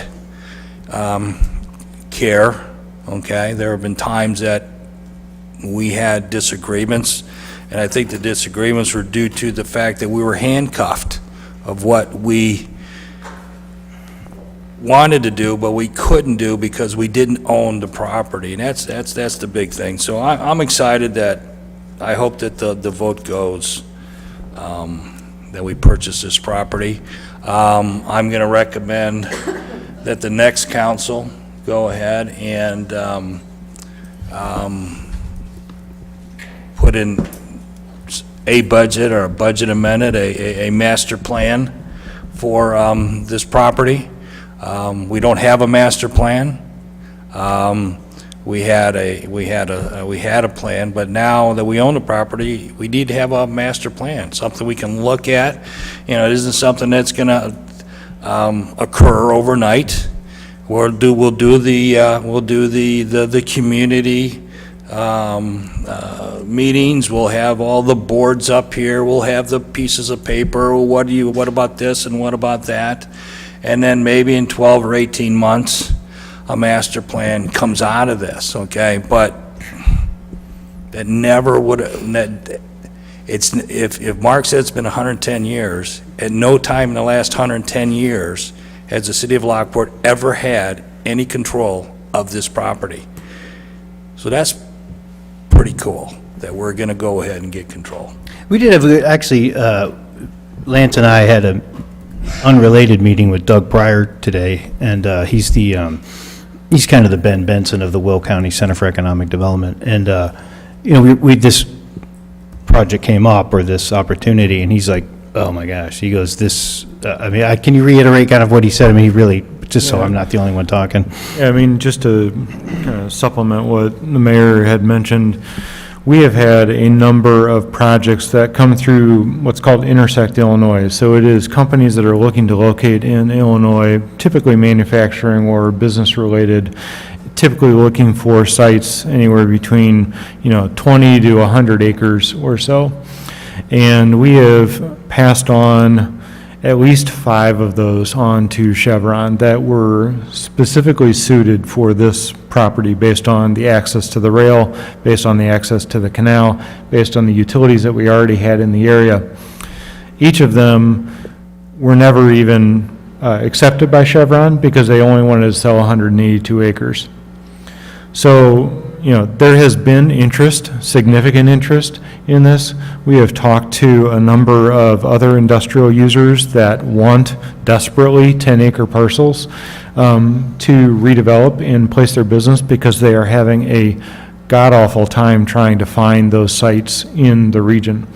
And so I don't believe that we will have too much of an issue developing this property. I do think it is absolutely critical to do a master plan associated with it so that you can create the vision for what you want this property to be with the city having control over this, we can align what users come into the site with the vision that we ultimately capture for it. As an example, if we say that the Chevron Business Park, or whatever we end up calling it, is the most green, innovative center in the entire Will County region, that helps us align our target market with specific users and manufacturers that do those things. So if people heard the other day that a group called Hyzon, Hyzon, they develop hydrogen batteries. They recently announced that they're putting their innovation center in Bolingbrook.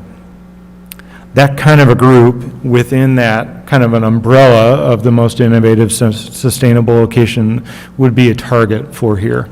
And so crafting a vision for this land and then shaping it in such a way that, to your point earlier about the grass and cutting the grass, if there are ways that we can not cut grass, whether we overseed it with natives and we work the development into those areas, we are fortunately in a position, if we own this parcel, to not have to develop every ounce of it.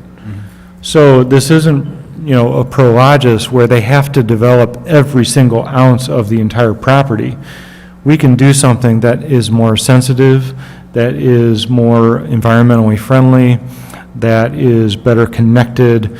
So, just having this control allows us that ability to craft a vision, interest the folks that meet that vision, and craft a parcel in a place that becomes a destination and a part of our community in its downtown. I mean, I don't know how many families are still left in Lockport that worked at the refinery over the 110 years that it was in existence, but I have to imagine that there are a lot of people that would love to see the next generation of this place be something that has real value for the community and something that they can be proud about, that it just doesn't become a truck parking area, I cannot tell you how many calls I received when the auction went up, that people wanted to go out and they wanted to put 40 acres of gravel out there and park semis. Literally. And if we didn't have a redevelopment agreement, or we didn't have anything like that, with the M2 zoning, that's basically, they have a by right to do something like that, which is, again, why having this ownership and control over a parcel like this is so critical, and it's why it's so important. If this was out in the hinterlands, you could say it may not matter as much, but with this being 6 blocks away from one of the busiest intersections in the region and all the issues that we have currently with trucks in that area, this is an opportunity to really preserve that and make it a whole lot better.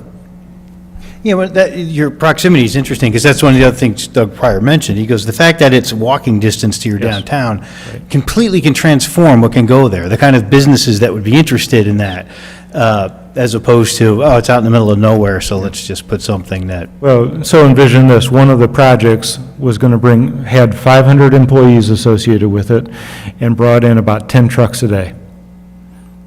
And it was a $90 million project. So put $90 million in our TIF district, because this entire property is in our TIF district, bump that property value up like that, bring 500 employees that close for lunchtime traffic and everything else, after work traffic, and a limited amount of trucks, that's a win-win. All right, any other questions? Did you have one? No. Catherine, do you have anything else? All right, well then, let's do a roll call. Oh, yes. I need a second first. Larry had seconded. Thank you, Larry. All right, roll call. Saban. Yes. Schreiber. Yes. Bergbauer. Yes. Galogly. Yes. Deskin. Yes. Lobes is absent. Bartleson. Yes. Beretta. No. Motion passes. All right, my friends, thanks. That's a big one. All right. Roy, what do you got for us? Oh, me? Yep. Deep thoughts by Roy. We didn't forget. I thought you forgot about me. I was Oh, going no. to take a nap over I've been waiting anxiously. Actually, I was going to talk about that, but you guys did a nice job, so there. I was just actually coming in here to enlighten some of you guys about some of the great things going on over by us and the great job we're doing with this IGA, because I don't know if you guys get any updates on IGAs at all? IGA for, Our, between us and our, between the Lockport Heights and city, and do you guys get any updates on all the water that's going on anywhere? well, please. No, It- cool. We do, like, on a staff level, but please. Oh, okay, I don't didn't know if you illuminate guys do it at the council. Okay, good. Well, anyhow, we're finishing up, Lockport Heights finally is finishing up their last phase of all the new water mains. So that whole subdivision is finally gonna have all new water mains. The old 4-inch is done. The guys that work out there are happy because now they don't have to go in the backyards. Everybody has new water mains. The old 4 inches, by the end of this summer, it'll all be done. Our grants are done. We're working on sewer now. We'll be starting up that, fixing sewers. We've been working with Brent on that. Just out here to update you on that. That's good. So, the other question I had, is that's why I was bringing it up though, is one question that did come up to the IGA, we were kind of concerned about was when you guys was talking about the 50% tap-on fees. Has that been, did you guys go through that discussions? Oh, you mean for non-residents? No, for the, when a new business comes in and there's a tap-on fee, in the IGA, it's 100% or 10%. Honestly, Roy, we haven't really. Well, that, you answered my Hasn't been- question, and if you didn't know about it, you guys just answered my question. It didn't go through council then. Okay. You answered my question. You didn't even know about it. Took care of it, thank you. You answered my question. It never went through council. Never went through the meeting. Okay. Roy, you're talking about an agreement that was passed by council. I'm trying to follow what you're saying. I don't know what you want. What do you want, The Roy? 50%, when you guys came to us at the IGA on the 50% for the Bonnie Bray, did that go through council? I don't know what he's talking about. I'd be That's happy the to meet problem, with you. right? I don't know what Roy, you're if you talking want. about, I'm man. asking the 50% tap-on that you guys came to the IGA and said you wanted to give Bonnie Bray for their tap-on fee. Is that the prior, the current IGA? Brent, do you know what The he's current talking IGA, it about? doesn't matter. It's- Current, we would it's- have to it's review never it. changed. Yeah, I mean, We would have to review it. I current IGA goes way back. No, it just happened.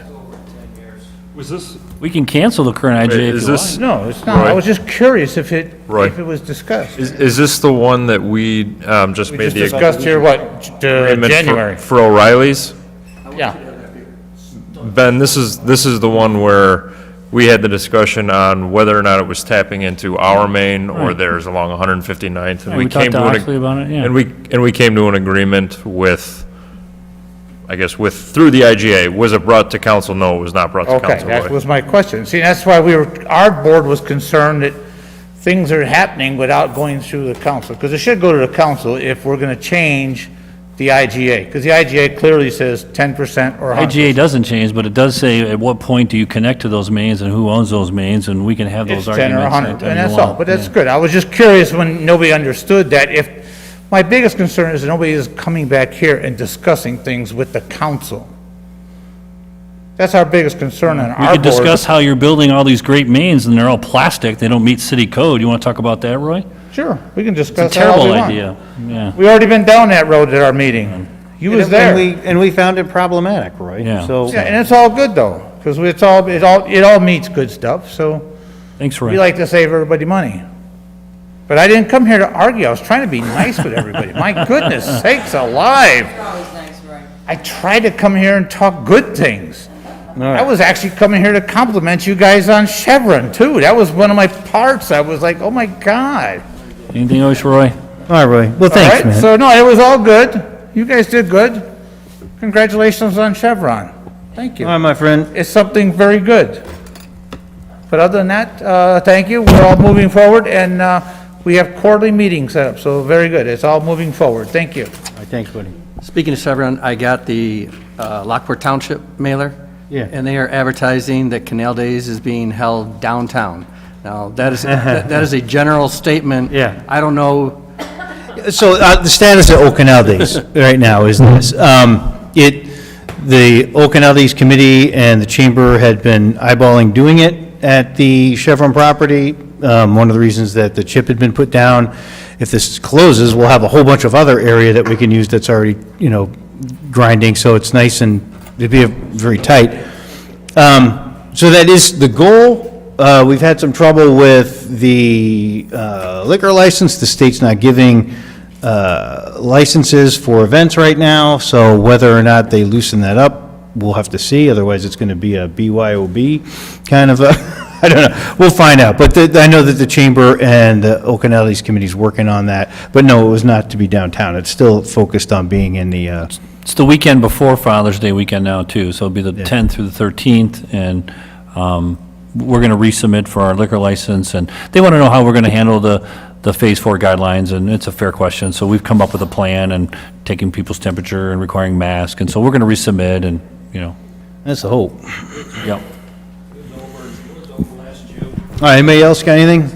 All right. All right, then we're looking for a motion to adjourn. I'll make that motion. Second. I didn't know what happened there. I think JR and Renee talking. All in favor? All right.